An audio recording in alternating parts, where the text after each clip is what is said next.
नमस्कार, real reporter India में आपका स्वागत है। मैं हूं आपके साथ प्रिया धीर। आइए जानते हैं इस स्पेशल रिपोर्ट के बारे में। देश की अदालतों में लंबित करीब 5 करोड़ मामलों को लेकर अब सख्त कानून की मांग तेज हो गई है। दिल्ली के प्रेस क्लब में आयोजित प्रेस कॉन्फ्रेंस में सतयुग बिल लाने की मांग उठी, जिसमें शपथ लेकर झूठ बोलने, झूठी शिकायत, फर्जी हलफनामा और गलत सबूत पेश करने पर त्वरित और कठोर सजा का प्रावधान करने की बात कही गई। वक्ताओं का कहना है कि सिर्फ जजों की संख्या बढ़ाने या डिजिटलीकरण से समस्या हल नहीं होगी, जब तक झूठ बोलने वालों पर सख्ती नहीं होगी। 13 फरवरी 2026 को लोकसभा में भी ये मुद्दा उठा था और 26 फरवरी 2026 को सुप्रीम कोर्ट ऑफ इंडिया ने इस संबंध में दायर जनहित याचिका पर नोटिस जारी किया है, जिसकी अगली सुनवाई अप्रैल में होगी। याचिकाकर्ताओं का दावा है कि बीएनएस और बीएनएसएस में संशोधन कर झूठी गवाही और फर्जी दस्तावेजों पर कड़ी कार्रवाई सुनिश्चित की जाए तो लंबित मामलों में बड़ी कमी आ सकती है। अब नजरें सरकार पर है कि वो इस दिशा में क्या ठोस कदम उठाती है। वहाँ सतयुग चल रहा है। जापान में जहाँ किसी देवी देवता ने जन्म नहीं लिया, वहाँ सतयुग चल रहा है। दुनिया के कई देशों में आज सतयुग है और भारत में कलयुग है। इसका मूल कारण यह है, वहाँ पे राम नीति लागू है बिन होए न प्रीत, वहाँ कृष्ण नीति लागू है सठे साठन समाचरित। हमारे यहाँ हमने राम मंदिर तो बनाया, राम नीति लागू नहीं किया। कृष्ण मंदिर तो हजारों है, लेकिन कृष्ण नीति नहीं लागू किया। आज की डेट में प्रतिवर्ष 90 लाख लोग मरते हैं। 90 लाख में से 25 लाख लोगों की अकाल मौत होती है। 25 लाख लोग अकाल मौत मरते हैं। उसका आंकड़ा कुछ इस तरीके का है, करप्शन से लगभग 2 लाख लोग मरते हैं प्रतिवर्ष। फर्जी शिकायत और तारीख पे तारीख से प्रतिवर्ष 2 लाख लोग मरते हैं। नशे के कारण प्रतिवर्ष 2 लाख लोगों की अकाल मौत होती है। रोड एक्सीडेंट से लगभग प्रतिवर्ष 2 लाख लोगों की अकाल मौत होती है।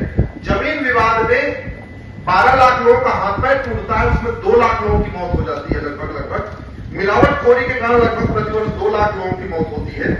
इसी तरीके से टोटल पोल्यूशन के कारण लगभग 10 लाख लोगों की मौत होती है। उसमें 2 लाख एयर पोल्यूशन से, 2 लाख वाटर पोल्यूशन से, 2 लाख लैंड पोल्यूशन से और बाकी 4 lakh plastic pollution, thermal pollution और बाकी जो अच्छे तरीके का पोल्यूशन उससे होते हैं। तो 25 लाख लोगों की अकाल मौत होती है। हम जो विषय रखने जा रहे हैं, अगर ये इंप्लीमेंट हो गया तो 25 लाख तो नहीं, लेकिन उसमें से 20 लाख लोगों को बचाया जा सकता है। क्यों, कैसे? 2 लाख लोगों की रोड एक्सीडेंट के कारण मौत होती है। रोड एक्सीडेंट का मूल कारण है भ्रष्टाचार। जब भ्रष्टाचारियों को साल भर के अंदर सजा मिलना शुरू हो जाएगी, भ्रष्टाचार रुकेगा, भ्रष्टाचार रुकेगा, सड़क नहीं टूटेगी, सड़क नहीं टूटेगी, रोड एक्सीडेंट बचेगा, रोड एक्सीडेंट नहीं होगा, अकाल मौत नहीं होगी।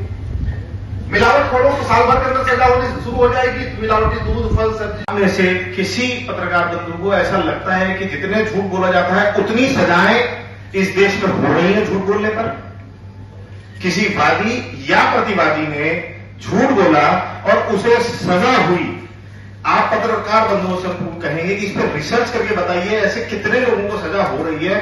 आप सोचेंगे तो हाँ, बिरले 2-5 केस को रेयर केस निकल जाएंगे, पर जितने बड़ा ये समस्या है, जितनी बड़ी ये महामारी है, उसके हिसाब से इसका इलाज कितना है कितना नहीं। हम सब एक नैरेटिव के पार्ट हैं कि भारत में 5 करोड़ केस पेंडिंग है, जजों की संख्या बढ़ा दी जाए, सुप्रीम कोर्ट की संख्या बढ़ा दी जाए, इनकी छुट्टियां खत्म कर दी जाए, वकीलों कितनी संख्या बढ़ाएंगे 5 करोड़ केसेस को सॉल्व करते करते। ये समस्या विदेशों में क्यों नहीं है? क्या किसी ने विचार किया?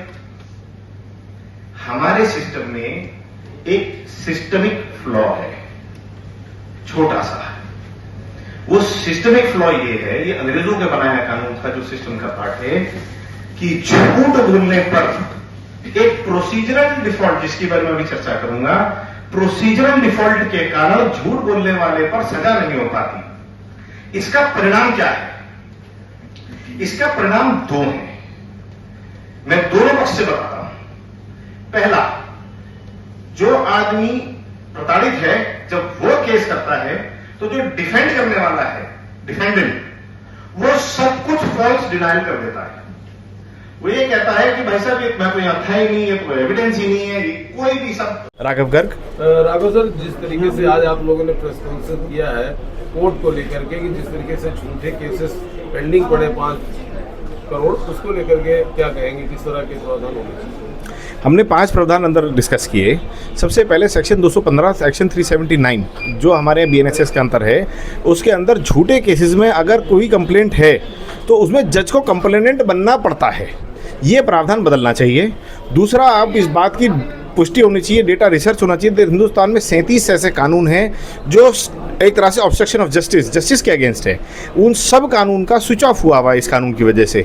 उन कानूनों में कितनी सज़ा देश में हो रही है, झूठ बोलने पे, झूठी गवाही देने में, एफिडेविट पे, इसका डेटा हर 3 महीने में पब्लिश होना चाहिए, जो हमारे को रिकॉर्ड करना चाहिए। और इन केसेस के अंदर एग्रेसिवली इनको फास्ट ट्रैक करना चाहिए। दूसरा, किस प्रकार से हमारे देश में प्ली बार्गेन का रेट बढ़े, केसेस ट्रायल में ना जाएं, इसके लिए कानून बनना चाहिए। एक कानून हमने बनाकर अश्विनी जी को दिया है, जो उन्होंने कोर्ट में फाइल किया है, जो सारी स्टेट्स में गया है। वही कानून हमने पार्लियामेंट में भी रखा है, लॉ मिनिस्ट्री को नोटिफाई किया है। उस कानून पर एक वो हमने सरकार के ड्राफ्ट फॉर डिस्कशन है, सरकार उस पर चिंतन मंथन करे, अच्छा कानून बनाए।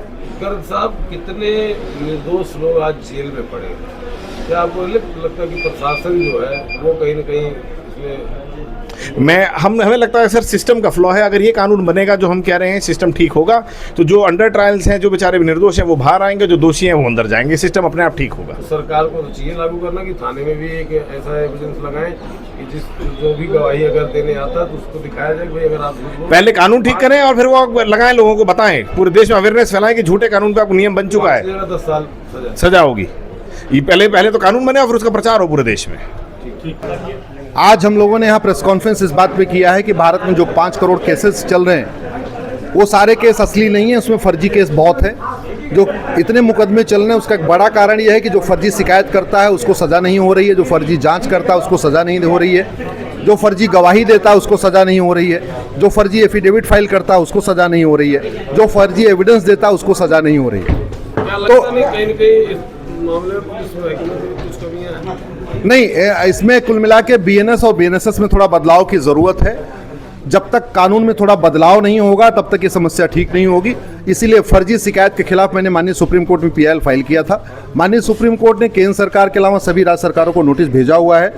अप्रैल में इसमें फिर सुनवाई होगी।